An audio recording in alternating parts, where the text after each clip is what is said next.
Bismillahirrahmanirrahim. Assalamualaikum warahmatullahi wabarakatuh. Waalaikumsalam warahmatullahi wabarakatuh. Alhamdulillah hamdan katsiran thayyiban mubarakan fih kama yuhibbu rabbuna wa yarda. Asyhadu an la ilaha illallah wahdahu la syarika lah wa asyhadu anna Muhammadan abduhu wa rasuluh. Allahumma ati nufusana taqwaha wa zakkiha anta khairu man zakkaha anta waliyuha wa mawlaha. Allahumma inna nas'aluka 'ilman nafi'an wa rizqan thayyiban wa 'amalan mutaqabbalan. Alhamdulillah, segala puji serta puja syukur kita hanya milik Allah Subhanahu wa taala. Karena Allah Subhanahu wa taala telah memberikan kita nikmat yang sangat banyak, yang sampai-sampai apabila kita hendak untuk menghitung-hitung nikmat Allah Subhanahu wa taala, niscaya kita tidak akan mampu untuk menghitungnya. Allah Subhanahu wa taala berfirman, "Wa in ta'uddu ni'matallahi la tuhsuha." Jikalau kalian mencoba untuk menghitung-hitung nikmat Allah Subhanahu wa taala, niscaya kalian tidak akan mampu untuk menghitungnya. Dan di antara nikmat yang telah Allah Subhanahu wa taala berikan, di antara nikmat yang terbesar adalah Allah Subhanahu wa taala mampukan kaki kita untuk melangkah kepada salah satu rumah dari rumah-rumah Allah Subhanahu wa taala dalam rangka untuk beribadah kepada Allah Subhanahu wa taala, mendekatkan diri kepada Allah Subhanahu wa taala, mendengarkan ayat-ayat Allah Subhanahu wa taala dibacakan, dan hadis Nabi sallallahu alaihi wasallam disebutkan. Nabi Muhammad sallallahu alaihi wasallam bersabda, "Man ijtama'a qaumun fi baitin min buyutillah yatluna kitaballah wa yatadarasuna bainahum illa nazalat 'alaihimus sakinah." Barang siapa suatu kaum yang mereka berkumpul di salah satu dari rumah-rumah Allah Subhanahu wa taala, mereka mendengarkan ayat-ayat Allah Subhanahu wa taala dibacakan, mereka saling mempelajari ayat-ayat Allah dan hadis Nabi sallallahu alaihi wasallam, maka tidaklah turun kepada mereka melainkan rasa ketenangan, wa ghasyiyatuhumur rahmah, dan rahmat pun meliputi mereka, wa hafathumul malaikah, dan para malaikat menaungi mereka, wa dzakarahumullahu fi man 'indah, dan Allah Subhanahu wa taala menyebut-nyebut nama mereka di sisi Allah Subhanahu wa taala. Kemudian di antara keutamaan menuntut ilmu adalah apa yang disabdakan oleh Nabi sallallahu alaihi wasallam, "Man salaka tariqan yaltamisu fihi 'ilman, sahhalallahu lahu bihi tariqan ilal jannah." Barang siapa yang meniti, yang menempuh suatu jalan, yang jalan tersebut mereka gunakan untuk menuntut ilmu, apa ganjaran bagi mereka? Nabi sallallahu alaihi wasallam sabdakan, "Sahhalallahu lahu bihi tariqan ilal jannah." Maka Allah Subhanahu wa taala akan mudahkan jalan mereka menuju surga Allah Subhanahu wa taala. Para jemaah yang semoga dirahmati Allah Subhanahu wa taala, Nabi sallallahu alaihi wasallam bersabda, "La yashkurullah man la yashkurun nas." Tidaklah disebut seseorang itu pandai untuk bersyukur kepada Allah Subhanahu wa taala mereka yang tidak tahu untuk berterima kasih kepada manusia. Maka untuk itu kami ucapkan jazakumullahu khairan, terima kasih banyak kepada DKM Masjid Al-Khairan dan juga para jamaah sekalian yang telah mengizinkan kami untuk melaksanakan kuliah dakwah lapangan. Dan sebelum itu, izinkan kami untuk memperkenalkan diri terlebih dahulu. Nama saya Hafizan, berasal dari Sambas, dan sekarang saya adalah mahasiswa kuliah akhir di Ma'had Al-Aiman. Ma'had Al-Aiman merupakan suatu yayasan pendidikan Islam yang tentunya berlandaskan dengan Al-Quran dan hadis Nabi Sallallahu Alaihi Wasallam. Maka iman ini memiliki beberapa tingkatan atau beberapa jenjang. Di antaranya ada PAUD, TK, SD, SMP, SMA hingga perkuliahan. Dan alhamdulillah juga saya salah satu pengajar di mahal tersebut. Para jemaah yang semoga dirahmati Allah Subhanahu wa taala, duduknya saya di sini adalah untuk berbagi nasihat yang tentunya nasihat ini saya tunjukkan untuk diri saya pribadi terkhususnya dan juga para jemaah sekalian, dan semoga apa yang kami sampaikan ini bermanfaat untuk kita semua. Amin ya rabbal alamin. Para jemaah yang semoga dirahmati Allah Subhanahu wa taala, sesungguhnya pembahasan tentang berbakti kepada kedua orang tua adalah pembahasan yang sangat penting dan mendasar di dalam agama Islam. Ia bukan hanya sekedar akhlak yang mulia, tetapi merupakan bagian dari konsekuensi tauhid mengesahkan Allah Subhanahu wa taala. Seorang hamba yang benar-benar mentauhidkan Allah Subhanahu wa taala, pastilah dia akan memuliakan apa yang telah Allah Subhanahu wa taala muliakan pula.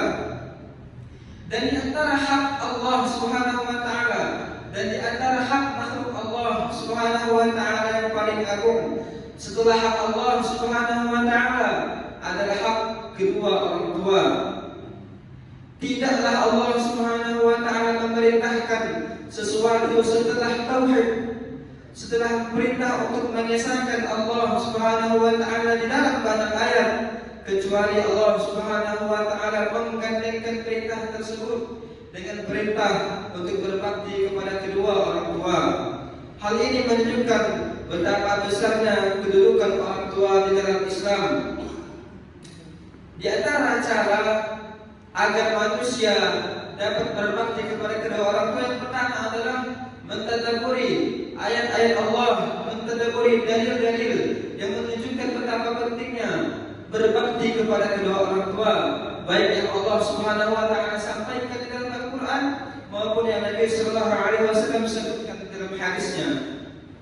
Kemudian cara yang kedua agar seorang anak berbakti kepada kedua orang tua adalah mengingat jasa mereka merawat dari mereka bayi hingga mereka besar. Maka pada kali ini kita akan membahas perkara tersebut. Para jemaah yang semoga dirahmati Allah Subhanahu wa taala, orang tua memiliki kedudukan yang mulia di dalam agama Islam. Banyak dalil yang Allah Subhanahu wa taala telah menggandengkan perintah mentauhidkan Allah Subhanahu wa taala dengan perintah untuk berbuat baik kepada kedua orang tua. Hal ini menunjukkan bahwasanya hak orang tua adalah hak makhluk yang paling besar setelah hak Allah Subhanahu wa taala. Kedudukan berbakti kepada kedua orang tua di dalam Al-Qur'an adalah apa yang Allah Subhanahu wa taala jelaskan di dalam ayatnya, yaitu Quran surah Al-Isra ayat ke-23. Allah Subhanahu wa taala berfirman, "Wa qada rabbuka alla ta'budu illa iyyahu wa bil walidayni ihsana." Artinya, dan Rabbmu yang telah memerintahkan agar kamu jangan menyembah selain Allah Subhanahu wa taala, dan hendaklah kamu berbuat baik kepada kedua orang tua dengan sebaik-baiknya. Dalam ayat yang mulia ini Allah Subhanahu wa taala langsung mengingatkan perintah tauhid, yaitu mengikhlaskan ibadah hanya untuk Allah Subhanahu wa taala dengan berbakti kepada kedua orang tua. Kemudian pada ayat yang lain Allah Subhanahu wa taala berfirman, "Anishkur li wa liwalidayka ilayyal masir." Bersyukurlah kamu kepadaku dan juga kepada kedua orang tuamu, dan hanya kepada akulah kamu dikembalikan.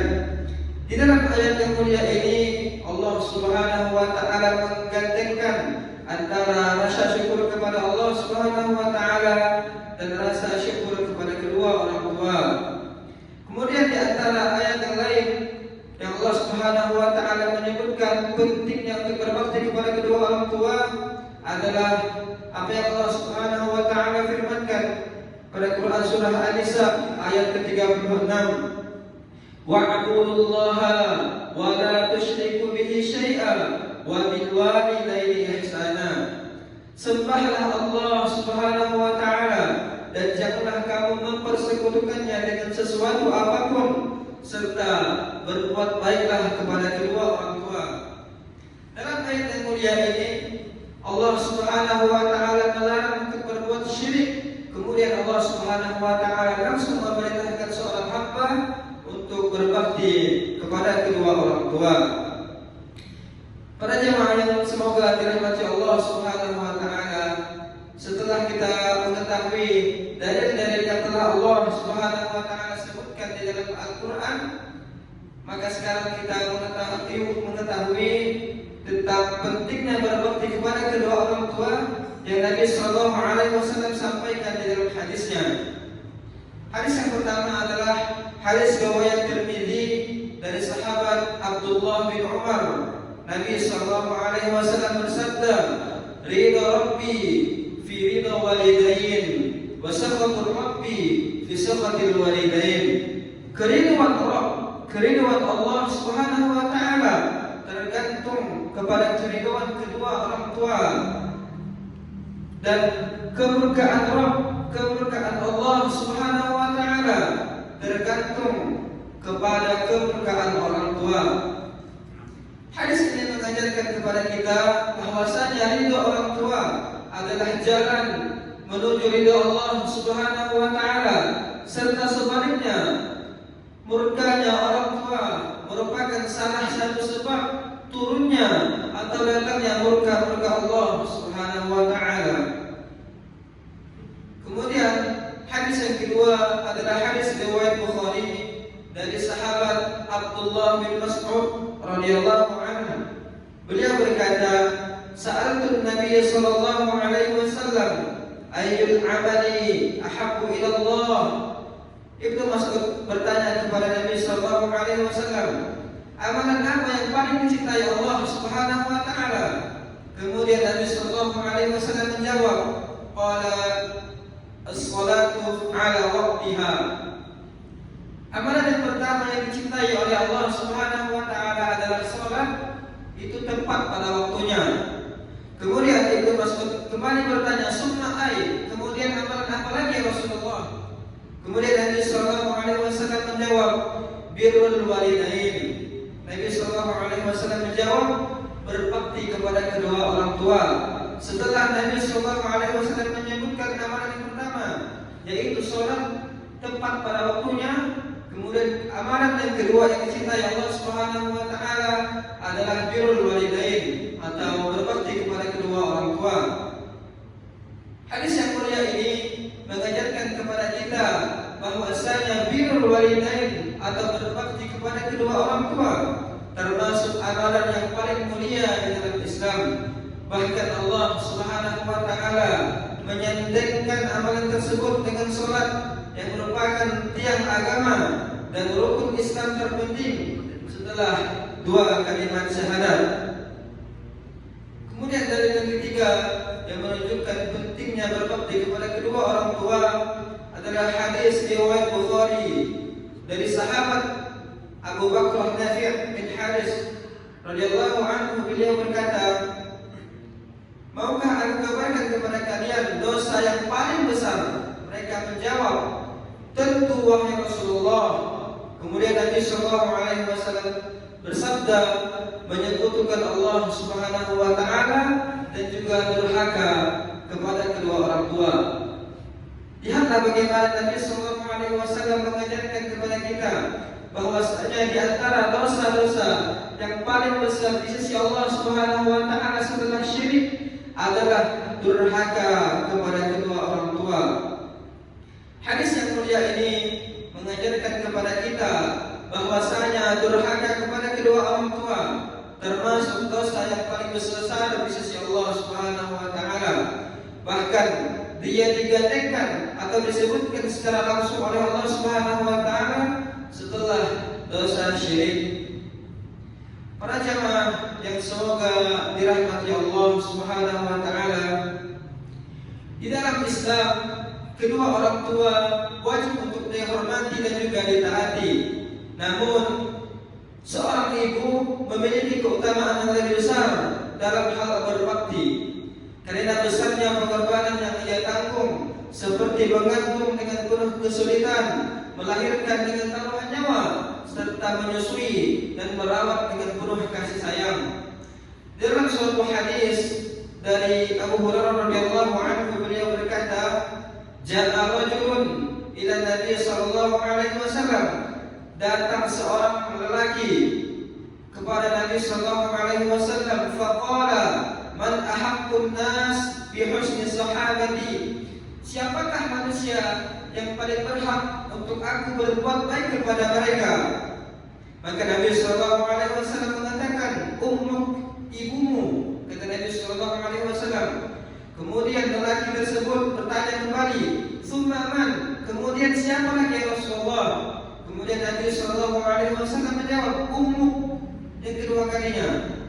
Kemudian pemuda itu kembali bertanya, "Tsumma man?" Kemudian siapa lagi ya Rasulullah?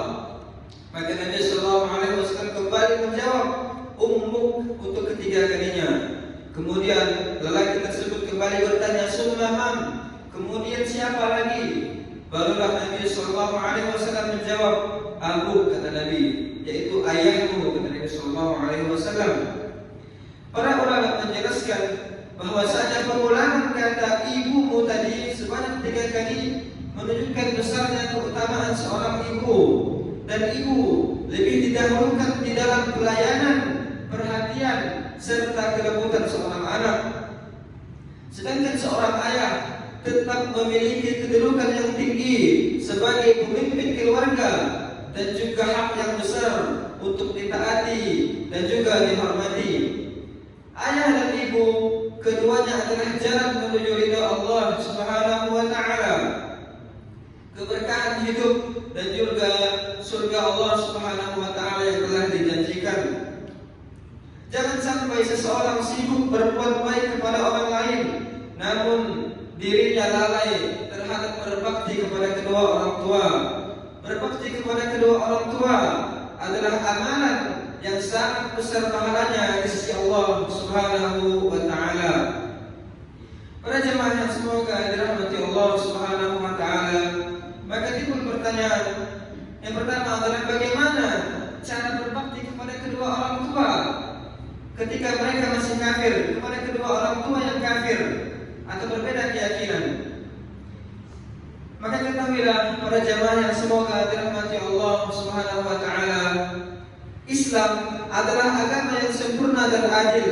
Ia tetap mewajibkan seorang anak untuk berbakti kepada kedua orang tua meskipun kedua orang tuanya masih dalam keadaan kafir, selama perkara tersebut tidak dalam perkara maksiat dan juga kesyirikan kepada Allah Subhanahu wa taala.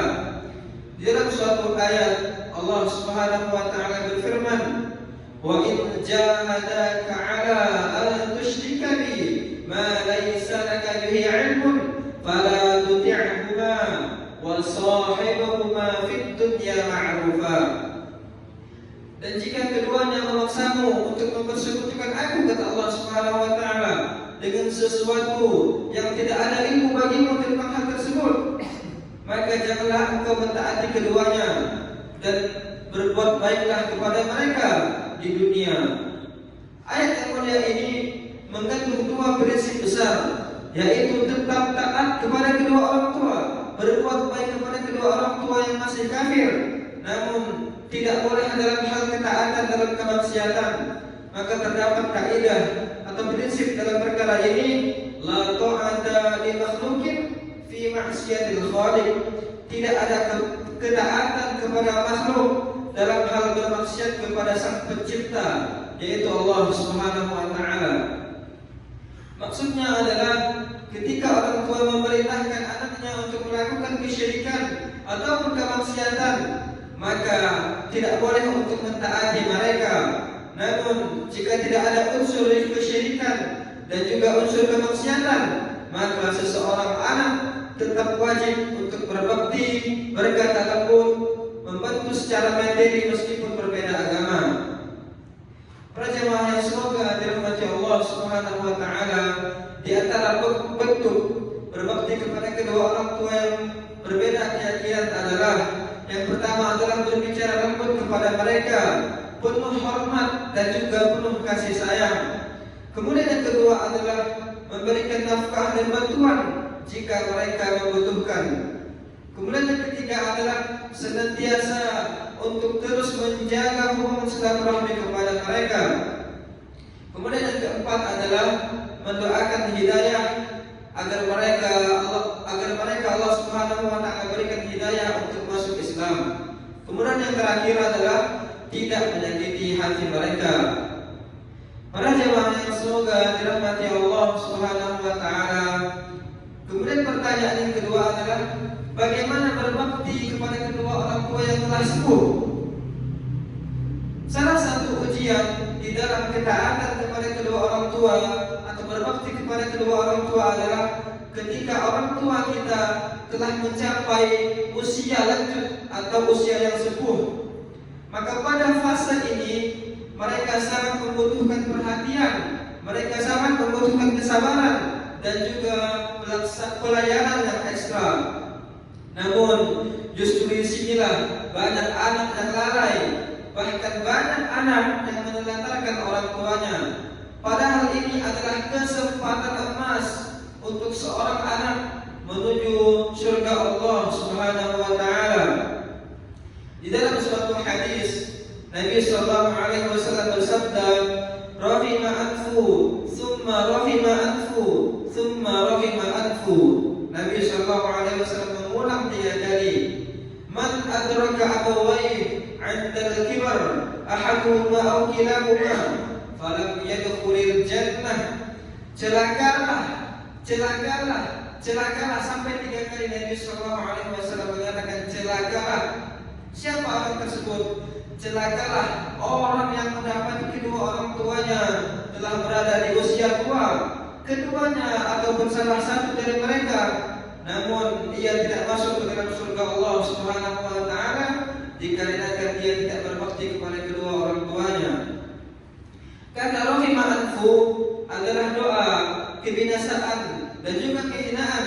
Kata ini diulang sebanyak 3 kali oleh Nabi sallallahu alaihi wasallam, menunjukkan betapa besarnya dosa menyia-nyiakan kedua orang tua dan betapa besarnya peluang pahala yang dia sia-siakan. Artinya, orang yang memiliki kesempatan berbakti di masa tua orang tuanya tetapi dia tidak memanfaatkannya, maka ia telah kehilangan salah satu jalan yang mudah untuk menuju surga Allah Subhanahu wa taala. Para jemaah yang semoga dirahmati Allah Subhanahu wa taala, ketahuilah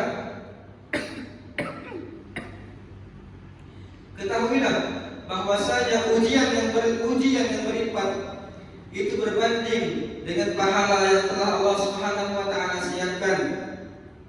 Ketika orang tua telah mencapai usia lanjut atau usia sepuh, mereka mengalami kelemahan fisik, menjadi lebih sensitif, maka keadaan ini sangat membutuhkan perhatian dari seorang anak, membutuhkan kesabaran dan juga membutuhkan pelayanan yang ekstra.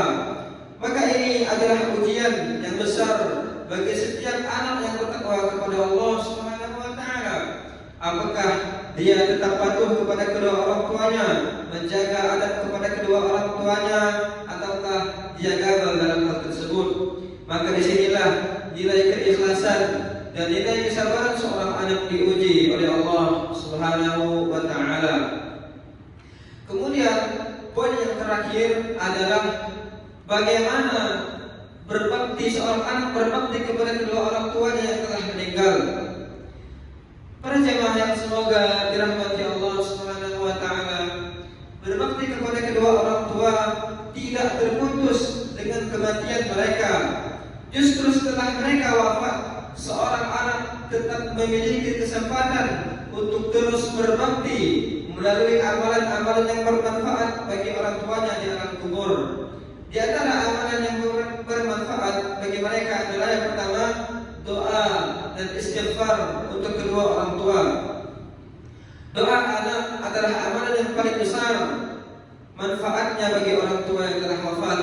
Nabi sallallahu alaihi wasallam bersabda dalam suatu hadisnya, "Idza mata al-insan inqata'a 'anhu 'amaluhu illa min salas." Jika apabila seorang meninggal dunia, maka terputuslah amalan dari dirinya kecuali 3. Yang pertama adalah sedekah jariyah, ada sedekah jariyah. Kemudian yang kedua adalah ilmu yang nafi'u bih, ilmu yang bermanfaat. Kemudian yang ketiga adalah waladun shalihun yad'u lahu, adalah doa anak yang soleh yang senantiasa mendoakan mereka. Kemudian amalan yang kedua adalah sedekah untuk kedua orang tua. Seorang anak boleh bersedekah dan menghadiahkan pahala sedekahnya tersebut untuk kedua orang tuanya. Di dalam suatu hadis Nabi sallallahu alaihi wasallam menjelaskan, anna rajulan qala li Nabi sallallahu alaihi wasallam, inna ummi uftulitat nafsuha wa adhunnuha law takallamat tasaddaqat fahal laha ajrun in tasaddaqtu anha? Qala na'am. Seorang lelaki berkata kepada Nabi Muhammad sallallahu alaihi wasallam, sesungguhnya ibuku meninggal secara tiba-tiba dan aku menduganya jika ia sempat berbicara maka dia akan bersedekah. Lalu apakah dia mendapat pahala jika aku bersedekah untuknya? Maka Nabi sallallahu alaihi wasallam menjawab, "Na'am, tentu saja." Hadis ini mengajarkan kepada kita bolehnya bersedekah atas nama orang tua yang telah wafat dan pahala sedekah tersebut sampai kepada kedua orang tua. Ini adalah termasuk bentuk berbakti kepada kedua orang tua setelah mereka meninggal dunia. Para jamaah yang semoga dirahmati Allah Subhanahu wa taala, semoga Allah Subhanahu wa taala menjadikan kita anak yang berbakti kepada kedua orang tua, baik yang orang tuanya masih hidup maupun orang tuanya yang telah meninggal.